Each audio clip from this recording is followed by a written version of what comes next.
Hi friends, అందరికీ ముందుగా happy Ugadi. మీరు ఎట్లా చేసుకున్నారు? మేమైతే మస్తు మంచిగా సెలబ్రేట్ చేసుకున్నాం. యుగం స్టార్ట్ అయిన దానినే ఉగాది అంటారు. ఎవరో ఇంగ్లీష్ వాళ్ళు కనిపెట్టిన న్యూ ఇయర్ హ్యాపీగా సెలబ్రేట్ చేసుకుంటాం. అరే, ఇవాళ యుగం స్టార్ట్ అయిందంటే ఇంకా ఎంత హ్యాపీగా సెలబ్రేట్ చేసుకోవాలి. అవును, మీరందరూ ఉగాది పచ్చడి చేసుకున్నారా? ఒక్కొక్కరు ఒక్కొక్కలా సెలబ్రేట్ చేసుకుంటారు.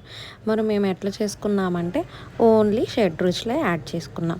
తీపి, వగరు, చేదు, పులుపు, ఉప్పు, కారం. షడ్రుచులే ఎందుకు అంటే మనం లైఫ్లో ఫేస్ చేసేవే ఇవన్నీ. తీపి అంటే హ్యాపీనెస్, పులుపు మనం ఎక్స్పీరియన్స్ చేసినవే, ఉప్పు ఎందుకు వేసుకుంటామంటే యాక్టివ్నెస్ కోసం, కారం మనకి వచ్చే కోపం, చేదు దుఃఖం, వగరు భయం కోసం. ఇవన్నీ ప్రతిరోజు మన లైఫ్లో వచ్చేవే. Happy Ugadi. Hi friends, happy Ugadi శుభాకాంక్షలు. అందరికీ ఉగాది శుభాకాంక్షలు. హ్యాపీ ఉగాది. అందరికీ ఉగాది శుభాకాంక్షలు. మీకు మీ కుటుంబ సభ్యులందరికీ ఉగాది శుభాకాంక్షలు. ఉగాది శుభాకాంక్షలు.